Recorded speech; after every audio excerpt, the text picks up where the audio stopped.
ये स्टोरी उनके लिए है जो हर बार अपने भविष्य की चिंता करते रहते हैं। ये बात सच है कि हमें अपने भविष्य की चिंता करनी चाहिए और अपने भविष्य के बारे में सोचना चाहिए, पर वो सब चिंता एक लिमिट में करनी चाहिए।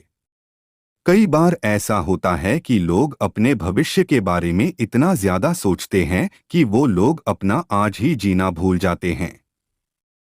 गांव में एक सेठ रहते थे।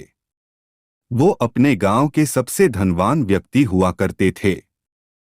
वो हर रोज पूरा दिन खूब मेहनत करते थे और अच्छा कमाते थे।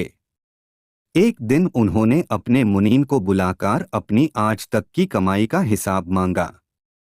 मुनीम ने कहा कि मैं आपको आपकी अब तक की कमाई का हिसाब करके जल्द ही दे दूंगा।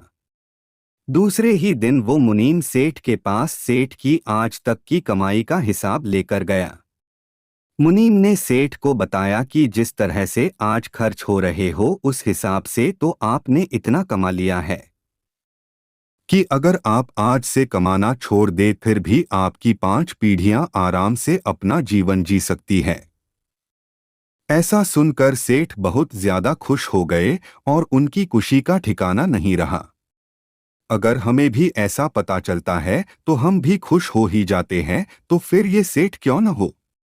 अब सेठ अपनी सफलता से बहुत खुश थे, लेकिन अब उन्हें अपनी 6 पीढ़ी की भी साथ ही साथ चिंता हो रही थी। सेठ सोच रहे थे कि मेरी 6 पीढ़ी कैसी होंगी, और अगर मेरी कमाई 5 पीढ़ी तक ही खत्म हो जाएगी तो फिर मेरी आने वाली 6 पीढ़ी का क्या होगा। सेठ सोचते ही सोचते अपने भविष्य के बारे में इतना सोच लेते हैं कि उनका स्वास्थ्य बिगड़ जाता है। सेठ का स्वास्थ्य अपने भविष्य की पीढ़ी की चिंता करने के कारण ही बिगड़ता है। वो अपनी भविष्य की पीढ़ी की इतनी चिंता करते हैं कि वो अपना आज ही नहीं जीना भूल जाते हैं। सेठ का एक दोस्त उन्हें मिलने के लिए आता है और सेठ की ये हालत देखकर उन्हें कहता है कि मैं आपको एक उपाय बताता हूँ, आप अगर वैसा करेंगे तो आप जल्द ही ठीक हो जाएंगे। सेठ ने कहा कि मैं बहुत सारे दिनों से बीमार हूँ, मुझे आप जल्दी से ठीक होने का उपाय बताइए। समस्या का हल।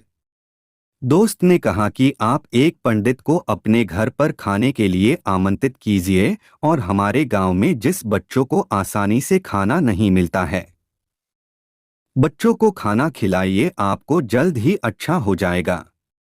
सेठ ने अपने दोस्त की बात मान ली और वो पास में जो पंडित रहते थे उनके घर पर गए और उन्हें कहा कि आप मेरे घर पर खाना खाने के लिए पधारिए। लेकिन अंदर से पंडित जी की पत्नी की आवाज आई कि आज तो हमें किसी दूसरे ने खाना खाने के लिए आमंत्रित पहले से किया है, तो फिर हम आज नहीं आ पाएंगे। सेठ ने कहा कि अच्छा ठीक है। अब वो सेठ भी खुशी खुशी रहने लगे और अपने आज का आनंद लेने लगे और ठीक हो गए। अगर आपको हमारी स्टोरी अच्छी लगी हो तो अपने फ्रेंड्स के साथ भी शेयर कीजिए और इस चैनल को सब्सक्राइब कर लीजिए और कमेंट में बताएं कि कैसी लगी आपको ये स्टोरी। धन्यवाद मेरे प्यारे दोस्तों।